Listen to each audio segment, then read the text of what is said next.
We finished up corn late last night, and today we're switching over to beans. Let's go. There's Mac. He's got the conveyor belt that we're going to use to load with beans, and he's got our bean plates and some extra bags because we had a little bit of extra corn seed. So we'll empty this thing out, get it switched over, put the 15-inch rows down, and get rolling heavy on beans. We finished switching over. We're in the bean field now, which is ready to go, and we don't have a seed tender, so we have beans in that back half of the Super B, and we have this conveyor belt that we're going to use to load the CCS tanks, and hopefully it goes fairly smoothly. At least it's a self-propelled conveyor belt, and it makes loading a little bit easier.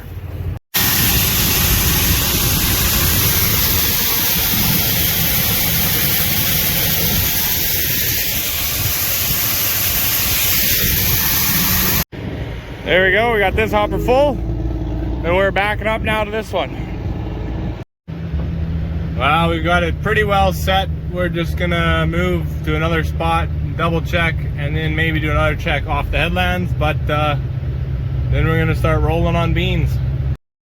We got the cheap farmer fuel trailer here, 1,000-gallon tank with a 1-inch Honda gas pump on it. Works really nice.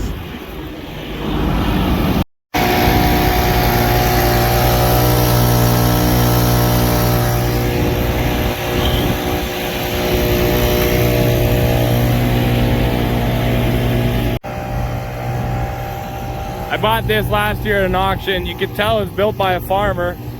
This is a bumper off of an old like Ford tandem truck, and I think this is the frame off of like a tow behind sprayer. But either way, it works really nice, and it was cheap compared to those fancy ones. Well, now that we got Andrew rolling in the planter on the field behind me, the field that I am trying to plant wheat in right now is still a little bit wet, so we're gonna get some things ready in the meantime.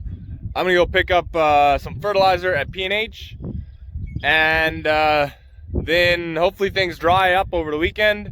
We're gonna start disking that cornfield from last year and hopefully get that worked in, and then we can hopefully get rolling and finish up all our wheat in the next couple days. They've got a nice new facility here, and it's like 4 or 5 miles from most of my land, so this is really nice.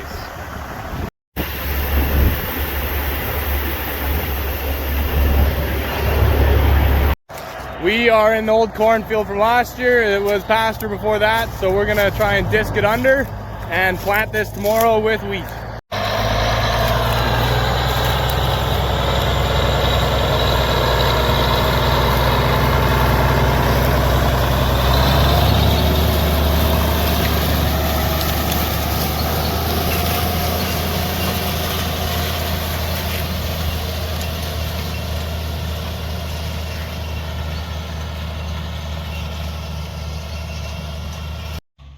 Well, our first field of wheat that we planted is out of the ground, which is awesome. It's coming along pretty good. There's a few rows that are still popping out, but that's, you know, a Concord for you. We are getting fertilizer spread right now,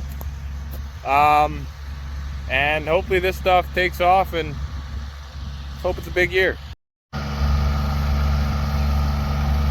4530 case spreader. We're getting it custom done because we don't often spread fertilizer. It just worked out well this year.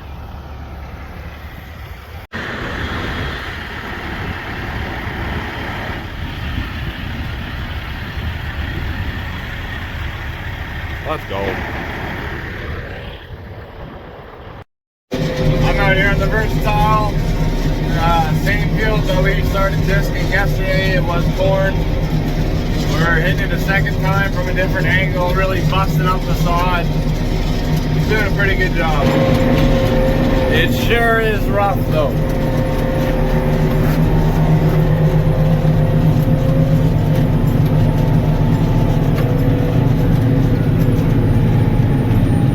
This was pasture for 20 or 30 years, so it's taken a lot. And there you can see the spreader is spreading fertilizer, and he's in the same field as me. Because once I finish this, then I will start to plant. It's a high traffic area in this field. Me and him are constantly trying not to cross paths. I'm staying out of his way pretty well though. I'm trying to plant wheat here now on that cornfield that we worked up a few times, and it is interesting conditions. I don't know that I've ever tried to use the air seeder in conditions like this.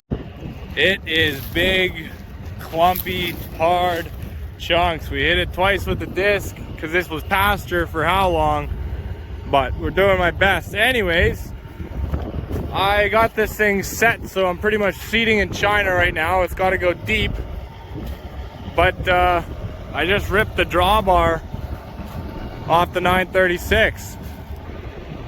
This is where she lies till I get parts. Hopefully they have them at Mazer Group. I've been putting this safety chain back on pretty much every single day because it keeps falling off on me. And I was thinking to myself, man, why am I doing this? You know, it keeps falling off. I don't need it anyways. Well, turns out when you do need it, it's actually pretty nice to have. Because of that chain, I didn't rip any of my hydraulics. All the electrical's still plugged in. It's a good thing I've been doing that chain up. So at first I thought it just completely snapped the drawbar. But after further inspection, that main pin came out, and I don't know how it was being held in because there's a bolt that holds it in. You can see it at the front there, but that bolt looks like it cracked off a long time ago. So I don't know, I can't find the pin. I don't know if it snapped in half and got launched or it just fell out, but we'll get a new pin and we'll try and get that one drilled out and hopefully get hooked back up here quickly. I'd be willing to bet that the worst part about doing this job and getting this drawbar back on is going to be getting that broken bolt out that holds that main pin in. That looks like it's been broken and in there for a while, so it'll probably be pretty seized. I really was thinking I could find that pin that fell out somewhere, but I don't know, it probably shot somewhere. Alright, I figured it'd be easiest just to move the tractor, so got the tractor moved out of the way. We got a couple new pieces there. Hopefully I can find this drawbar pin so I don't have to order one. I mean, if I have to order one, I'll probably end up just making one, but it's gotta be around here somewhere. I also need to somehow get that hitch lifted up. Alright, so I'm back at the shop now. The quickest I could get a pin for that drawbar was 3 days away, and I need to get seating. So I picked up a 2-inch by 6-inch long piece of, I think it's like 1018 cold rolled steel. I'm not a metal guy, but it's not super hard, so this isn't perfect, but it'll get me going. So now, instead of you know, drilling out that broken bolt or whatever, I'm gonna just drill a hole in the top, put a bolt through it, and then put it in so that it can't fall out, and that'll get me running at least, and I'll order the proper parts in eventually. I center punched my hole, and now we're gonna drill it out, and we're gonna start small and work our way up because this is a big piece of metal. Well, this is the fix. I just got the pipe, drilled a hole through it, and we'll put a bolt through it so that it can't fall down, and that'll hold the drawbar in. I don't see anything wrong with that. It did start raining, however, which kind of sucks, but we'll get the tractor put together, and I mean, if we got 10-15 mil, I'd be happy with that. Well, I'm cutting these pins out. We got new ones, and then we'll get this slid in, and hopefully it all comes back together. Well, Andrew was lifting there, and I pushed this up. This thing probably weighs more than me. But there we go, got my pin in there. A couple little love taps with a hammer. And now, you can see the top of the pin right there. So we'll put my bolt in there. There we go. I got that pin in. You can see my bolt in the top. That's gonna hold it from dropping out the bottom. So that'll be a good fix there. And Andrew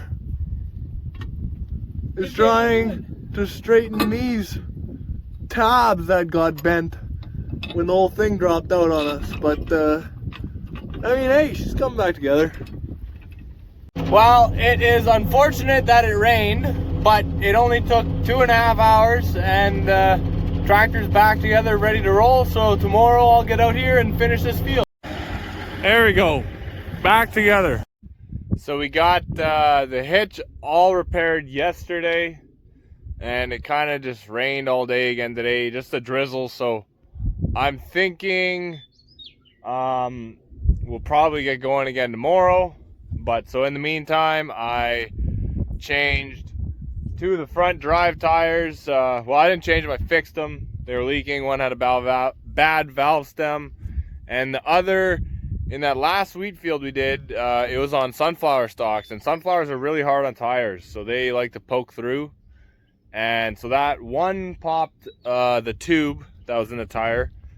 So I just patched the tube, and if it goes flat again, I'll put a new tire on it. But I was just getting going. And then I got that air compressor there, so that on the back here, I think I saw 2 tires that were flat. Also happened in the last sunflower field. But other than that, oh, another flat. So those will probably keep leaking down now for the rest of the season, but I only have 200 acres left to do with this air seeder, so I'll just keep topping them up, and then we'll fix them next year. Man, sunflower stalks really do damage. There's another one. So that's 4 flat. But hey, it's good to have a day where you can kind of catch up on a few things.